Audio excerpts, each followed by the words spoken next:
براہ راست آپ کو لیے چلیں گے. مریم اورنگزیب اس وقت میڈیا سے گفتگو کر رہی ہیں. صاحب نے جو فیصلہ دیا ہے اس میں نہ صرف عدالتی کارروائی کے اوپر سوالیہ نشان ہیں بلکہ کیٹیگورکلی یہ کہا ہے کہ نہ وہ اس بینچ سے الگ ہوئے تھے، نہ انہوں نے ریکیوز کیا تھا اور نہ انہوں نے اپنے آپ کو ڈس ایسوسیٹ کیا تھا، اور انہوں نے اپنے تینوں برادر ججز جو ہیں جنہوں نے فیصلے دیے ہیں ان کے فیصلے سے اتفاق کرتے ہوئے جو پٹیشن ہے اس کو ناقابل سماعت قرار دیا اور ڈسمس کر دیا ہے. ایک تو ڈسمس کیا جو کہ عدالت کے اکثریت برادر ججز نے آلریڈی یہ 4-3 کے فیصلے سے پٹیشن ڈسمس ہو چکی ہے. ناقابل سماعت پٹیشن کے اوپر، ایک ڈسمس شدہ پٹیشن کے اوپر چیف جسٹس آف پاکستان نے 3 ممبر بینچ بنایا. جو پٹیشن ڈسمس ہو گئی ہے، جب کوئی پٹیشن ہی نہیں ہے تو سماعت کس چیز کی؟ جب پٹیشن ڈسمس ہو گئی ہے تو اس کے اوپر بینچ کیوں بنا؟ جب پٹیشن ہے ہی نہیں تو فیصلہ کیسے آیا؟ اور پیچھے آپ نے دیکھا کہ سیاسی جماعتوں نے ایک موقف لیا کہ آپ فل کورٹ بنا دیں اگر آپ نے اس کے، حالانکہ وہ پٹیشن ڈسمس ہو چکی ہے، لیکن جنہوں نے ڈسمس کی انہوں نے بھی، جو جج سپریم کورٹ کے اکثریت کے 4 ججز ہیں، انہوں نے کہا کہ فل کورٹ بنا دیں اور اس کے اوپر ایک کنٹروورسی کا شکار ہو گئی ہے، اس کے اوپر ایک فل کورٹ بنا کر فیصلہ لے لیں تاکہ پاکستان کی عوام کا اعتماد کورٹ کے اوپر بحال ہو سکے. سیاسی جماعتوں نے یہ جانتے ہوئے کہ یہ ڈسمس ہو گئی ہے پٹیشن، اور وہ سیاسی جماعتیں جو اس ملک کو بنانے میں جنہوں نے اپنا کردار ادا کیا ہے، انہوں نے یہ کہا کہ اس کے اوپر آپ فل کورٹ بنا دیں کیونکہ ایک دستوری آئینی سوالات اٹھ گئے ہیں، اس کے اوپر ایک فل کورٹ بنا دیں تاکہ عوام اس کو فیصلے کو تسلیم کر لے. 3 ممبر بینچ بنا، اور ابھی ایک شخص کہہ رہے تھے کہ یہ بینچ کا معاملہ نہیں، یہ الیکشن کا معاملہ ہے. یہ بالکل الیکشن کا معاملہ نہیں ہے. جو میڈیا کہہ رہا ہے، جو پارلیمان کہہ رہی ہے، جو سیاسی جماعتیں کہہ رہی ہیں، سیاسی جماعتیں الیکشن سے بھاگتی نہیں ہوتی، لیکن الیکشن کے وہ فیصلے جو مسلط کرائے جائیں، جو اپنی سیاسی حکمت عملی کو تقویت دینے کے لیے کرائے جائیں، وہ ناقابل قبول اور ان ایکسیپٹیبل ہوتے ہیں. یہ الیکشن کا معاملہ نہیں رہا، یہ اب اس بینچ فکسنگ کا معاملہ ہے، یہ اب اس عدالتی سہولت کاری کا معاملہ ہے جو آج اطہر من اللہ صاحب نے جس پر سوالات اٹھائے ہیں.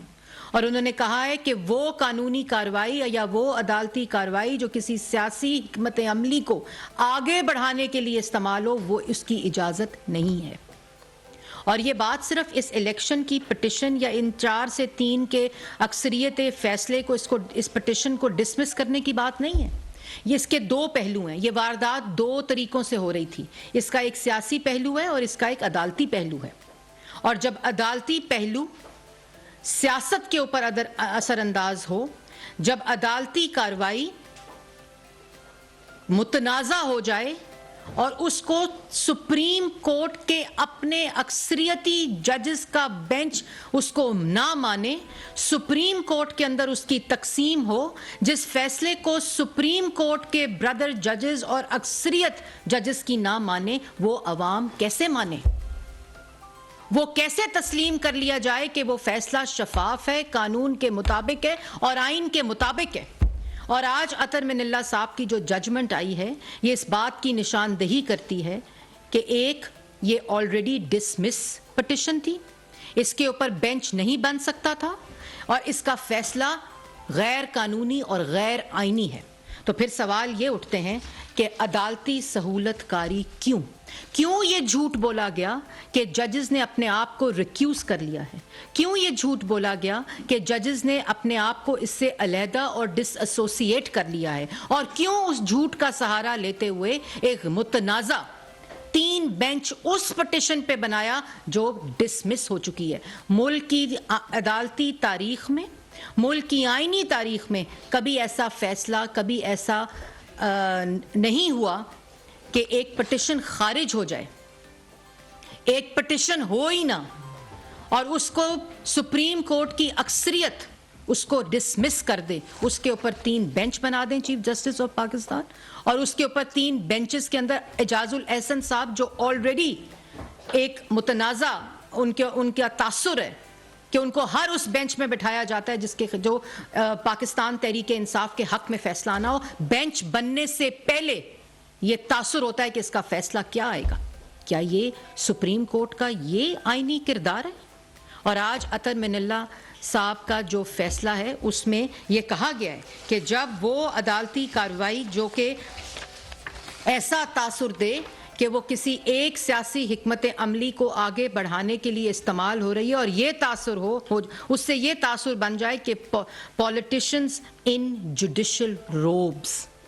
اور انہوں نے کہا کہ اس کانسٹیٹیوشنل کرائسس کا آغاز ہی اس پری میچور جو معاملہ تھا اس کے اوپر از خود نوٹس سے ہوا. تو اگر کسی ملک میں آئینی بحران اور کانسٹیٹیوشنل کرائسس کا جنم سپریم کورٹ سے ہو تو اس کے اوپر کون اعتماد کرے گا, اس کے فیصلے پر کون اعتماد کرے گا؟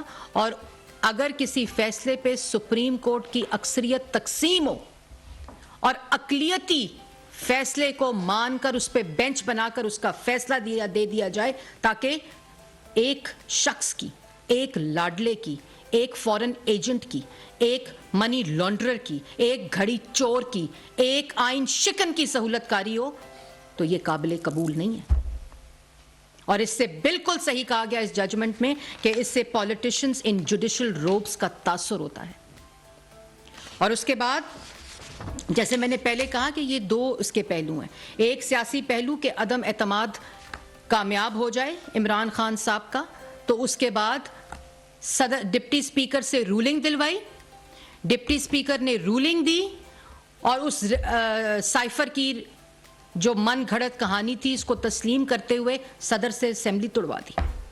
اس کے بعد اسی اسمبلی سے استعفے دے دیے, ہائی کورٹ چلی گئے کہ استعفے منظور کرائے اسپیکر سے, اس کے بعد ہائی کورٹ چلے گئے کہ استعفے نہ منظور کرائے اسپیکر سے. اور اس کے ساتھ ساتھ پنجاب اسمبلی کے اندر بزدار صاحب کے وقت آئین اور حمزہ شہباز کے وقت آئین معطل. بزدار صاحب کے جنہوں نے ووٹ دیں وہ ووٹ بھی کاؤنٹ ہوں اور لوگ بھی ڈسکوالیفائی نہ ہوں. حمزہ اور ان کا خط, عمران خان صاحب کا خط آئینی, اور حمزہ شہباز کے کیس میں ووٹ بھی نہ گنے جائیں اور الاکین بھی ڈسکوالیفائی ہو جائیں. 63(1)(a) کو ری رائٹ کر کے کانسٹیٹیوشن کو ری رائٹ کرنے کی صرف سہولت کاری کرنے کے لیے. اور عمران خان صاحب کا خط آئینی, چودھری شجاعت صاحب کا خط غیر آئینی. عدم اعتماد حمزہ شہباز کا ہو تو ممبران کی کاؤنٹنگ بھی نہیں اور ڈسکوالیفیکیشن بھی, اور بزدار صاحب کے کیس میں ووٹ بھی کاؤنٹ ہو اور ڈسکوالیفیکیشن بھی نہیں. اور اس کے بعد یہاں معاملہ نہیں رکتا, پھر اسپیکر سے, ڈپٹی اسپیکر سے, صدر سے, گورنر سے, اسپیکر پنجاب اسمبلی سے آئین شکنی کروائی گئی, غیر آئینی اقدامات کروائے گئے. اور وہ سائفر جس کے اوپر یہ سارا تماشا رچایا گیا وہ سائفر محسن نقوی کی عالمی سازش کی نظر ہو گیا جس پہ یہ سارا تماشا کیا. اور یہاں کہانی نہیں رکتی, اس کے بعد سی سی پی او لاہور ڈوگر صاحب کی ٹرانسفر کا کیس, اس میں سے اس کے اندر سے از خود نوٹس نکل آتا ہے الیکشن کا 90 دن کا, اور وہ از خود نوٹس الیکشن 90 دن کا جو کہ خیبر پختونخوا میں آئین معطل, اس میں 90 دن کا اصول آئینی معطل, اور پنجاب کے اندر آئینی اصول جو ہے 90 دن کا وہ پورا کر دیا جاتا ہے. اور جبکہ لاہور ہائی کورٹ میں یہ پٹیشن لگی ہوئی تھی اور اس کے اوپر سپریم کورٹ ڈوگر صاحب کے کیس میں سی سی پی او لاہور کی ٹرانسفر کے کیس میں از خود نوٹس کے اندر سے 90 دن کی الیکشن کا سو موٹو نکل آتا ہے. اس الیکشن کا سو موٹو نکلنے کے اوپر بینچ بنتا ہے جو بینچ چیف جسٹس صاحب بناتے ہیں. اس بینچ کے 4 اکثریت کے ججز کہتے ہیں یہ پٹیشن قابل سماعت نہیں ہے, اس کو ڈسمس کیا جاتا ہے. اور اس کے اوپر جھوٹ بولا جاتا ہے کہ انہوں نے ریکیوز کر لیے, علیحدہ ہو گئے ججز اور انہوں نے اپنے آپ کو ڈس ایسوسیٹ کر لیا, اس لیے ایک نیا بینچ تشکیل دیا جاتا ہے اس پٹیشن کے اوپر جو پٹیشن ڈسمس ہو چکی ہے. اور اس کے بعد وہ فیصلہ دے دیا جاتا ہے, اس فیصلے کو حکومت پر مسلط کر دیا جاتا ہے کہ یہ فیصلہ دے دیا گیا اور 90 دن کے اندر الیکشن ہو اور اس 90 دن کی مدت کو خود اس کی پابندی کی خلاف ورزی کی جاتی ہے. 90 دن تو گزر جائیں گے 14 مئی سے پہلے. لیکن چیف جسٹس صاحب آپ نے بینچ کیسے بنایا جو پٹیشن ڈسمس ہو چکی تھی. آج اطہر من اللہ صاحب کا جو فیصلہ ہے جو آپ پاکستان کی عوام نے پڑھا ہے وہ اس بات کی توثیق کرتا ہے جو پارلیمان کہہ رہی تھی اور پھر جو 12 سیاسی جماعتیں ہیں ان کو نہیں سننا. وہ عدالت میں موجود ان کے لائرز کی حاضری نہیں لگائی بندیال صاحب نے, chief justice of Pakistan supreme court نے. وہ وہاں بیٹھے ہوئے تھے, انہوں نے اس کی حاضری نہیں لگائی. اور ان جماعتوں کو نہیں سننا, لیکن جس جماعت کے کہنے پہ از خود نوٹس اس کیس کا لگایا, اس پٹیشن کا لگایا جو پٹیشن ڈسمس ہو گئی تھی, ان کو سننا, ان کے بلا کے لوگوں کو سننا.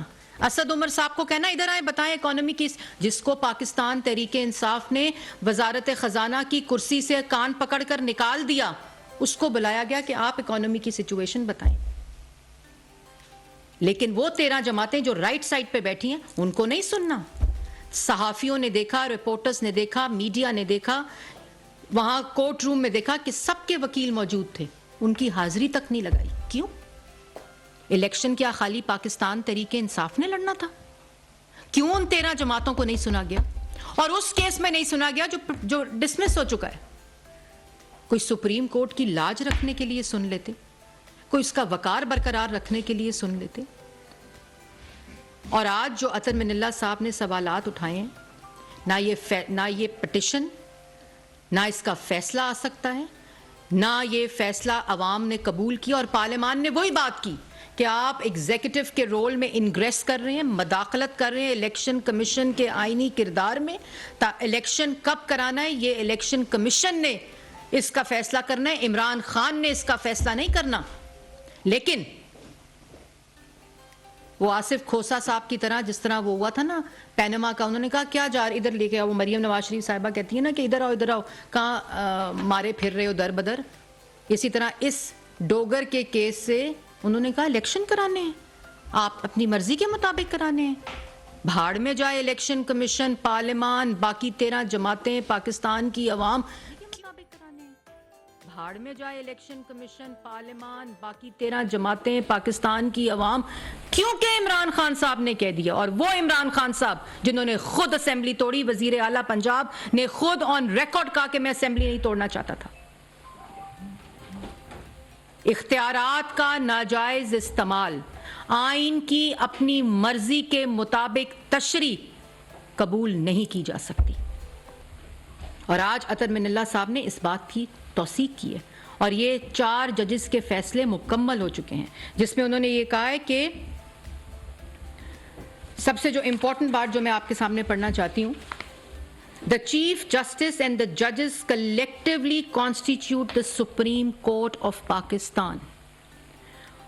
اور اس کے بعد انہوں نے یہ کہا ہے کہ میں اتفاق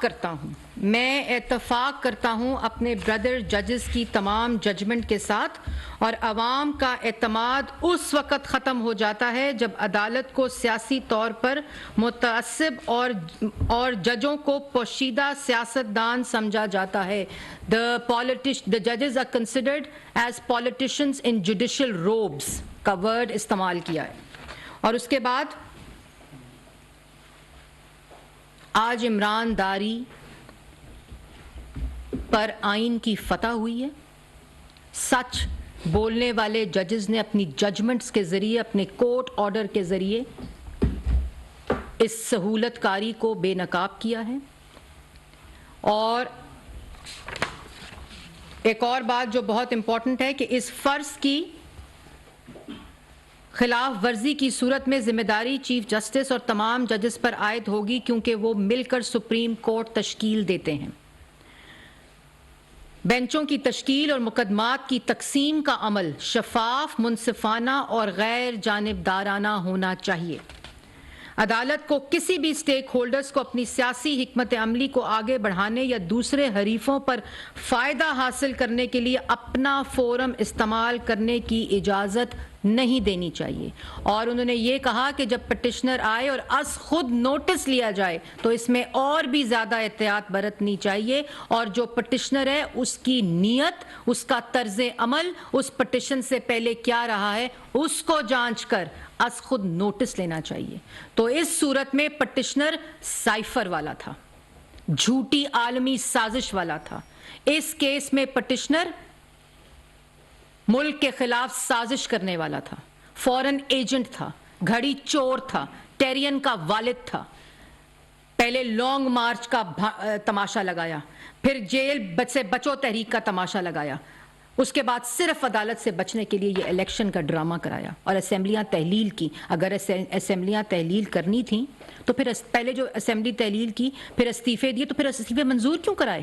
وہ اسمبلی جو خود توڑنا چاہتا تھا, جس سے خود استعفیٰ دیا, اور اس کی سہولت کاری شروع ہو گئی. اور اس کے بعد جس انداز اور طریقے سے یہ کارروائی شروع کی گئی, یہ اطہر من اللہ صاحب کا فیصلہ کہتا ہے, جس انداز اور طریقے سے یہ کارروائی شروع کی گئی, اس نے عدالت کو غیر ضروری طور پر سیاسی تنازعات سے دوچار کر دیا ہے, اور یہ انوائٹ کیا ہے کہ لوگ کرٹیسزم کریں. اور کیوں نہ کریں؟ یہ 22 کروڑ عوام بھیڑ اور بکریاں نہیں ہیں جن کو کچھ نظر نہ آئے کہ فیصلہ آ جائے ڈسمس کا, اس کے اوپر بینچ بن جائے, اس پہ ہم خیال گروپ آ جائے, اس پہ سماعت شروع ہو جائے, اس کا فیصلہ آ جائے باقی فریقوں کو نہ سننے کے باوجود. ایسا تو نہیں ہو سکتا. ایسا کیسے ہوگا؟ عدالت قبل از وقت پری میچور معاملے پر کارروائی کرتے ہوئے سیاست کے ڈومین کے پہلے سے گہرے پانیوں میں قدم رکھے گی. اس سے عوام کا اعتماد ختم ہونے کا خدشہ ہے. یہ سپریم کورٹ کے چیف جسٹس کہہ رہے ہیں. اور اس کے بعد چیف جسٹس کے جج کہہ رہے ہیں, اور سینئر ججز میں ان کا شمار ہوتا ہے. اور اس کے بعد جو امپورٹنٹ چیز ہے وہ یہ ہے کہ مختصر یہ بات عیاں ہو چکی ہے کہ عمران داری کی جا رہی تھی, عمران خان کی سہولت کاری کی جا رہی تھی. 4 ججز نے پٹیشن ڈسمس کر دی تھی. اس ڈسمس کرنے کے اوپر ایک جھوٹ بولا گیا اور تاثر دیا گیا کہ ججز نے ڈسمس نہیں کیے, انہوں نے ڈس ایسوسیٹ, ریکیوز اور علیحدہ کر لیا اپنے آپ کو. عدالتی کارروائی کے اوپر جھوٹ بول کر 3 بینچ بنا دیا گیا اس پٹیشن کے اوپر جو ڈسمس ہو چکی تھی. اس کا فیصلہ کر دیا گیا, اس فیصلے کو مسلط کر دیا گیا. پارلیمان نے اس کو ریجیکٹ کر دیا. پارلیمان نے کہا یہ مداخلت ہے. پارلیمان نے کہا کہ یہ متنازع بینچ نہیں بن سکتا. پارلیمان نے کہا یہ از خود نوٹس نہیں لیا جا سکتا تھا, جس کے اوپر سپریم کورٹ خود تقسیم ہو گئی. وہ فیصلہ کیسے پاکستان کی عوام مانے؟ اور پھر بار بار انہوں نے یہ کہا کہ چلیں ڈسمس بھی ہو گئی ہے, لیکن پاکستان کی عوام کے اعتماد کی خاطر وہ پولیٹیکل جماعتیں جو ملک میں سیاسی عدم استحکام نہیں چاہتی تھیں, انہوں نے کہا فل کورٹ بنا دیں, ہمیں فل کورٹ کا فیصلہ قبول ہوگا. 4 اکثریتی ججز نے کہا فل کورٹ بننا چاہیے. آج اطہر من اللہ صاحب کے فیصلے نے کہا کہ اس کے اوپر نہ از خود نوٹس بنتا تھا, یہ پری میچور کیس تھا. اس سے تاثر آ رہا ہے کہ ایک سیاسی حکمت عملی کو آگے بڑھانے کی اجازت دی گئی. اس سے کانسٹیٹیوشنل کرائسس از خود نوٹس سے شروع ہوا, اور انہوں نے کہا 1.5 لاکھ پٹیشنز جہاں از خود نوٹس, جہاں ہیومن رائٹس کی وائلیشن جس کی اسپرٹ آئین کی کہتی ہے کہ وہاں آپ از خود نوٹس لے دیتے ہیں, وہاں 1.5 لاکھ ایپلیکیشنز جو ہیں وہ پینڈنگ پڑی ہوئی ہیں. اس سے مس کانڈکٹ, آئین کی غلط تشریح اور اختیارات کا ناجائز استعمال, یہ 4 ججز کے جو فیصلے ہیں یہ خود اس کے اوپر مور لگاتے ہیں. اس کے بعد چیف جسٹس آف پاکستان کی اپنی جو پوزیشن ہے وہ متنازع ہو گئی ہے. ان کو سٹیپ ڈاؤن کرنا چاہیے, اور ان کو یہ بات بتانی چاہیے اور یہ جو دوسری پروپوگینڈا سیاسی جماعت ہے نا, جن کو نہ الیکشن سے کوئی سروکار ہے, نہ کوئی ان کو اس ملک سے سروکار ہے. وہ ایک سازشی ٹولہ ہے. وہ جو کہہ رہے ہیں نا یہ الیکشن کا معاملہ ہے, یہ بینچ کا معاملہ نہیں ہے. یہ بینچ کا معاملہ ہے, یہ سپریم کورٹ کا معاملہ ہے, یہ آئین کا معاملہ ہے, یہ قانون کا معاملہ ہے, یہ چیف جسٹس آف پاکستان کے اختیارات کا معاملہ ہے, یہ آئین کی تشریح کا معاملہ ہے جو ایک کے لیے معطل نہیں ہو سکتا اور دوسرے کے لیے لاگو نہیں ہو سکتا. یہ کسی کی مرضی, کسی کی منشا کے مطابق لاگو اور معطل نہیں ہو سکتا. یہ عمران خان کے لیے معطل اور لاگو نہیں ہو سکتا. اس کے اوپر کسی قسم کی آئین کے ساتھ کھلواڑ کی کسی کو اجازت نہیں دی جا سکتی. اور کل پارلیمان کا اس کے اوپر 2 ٹوک فیصلہ آ چکا ہے.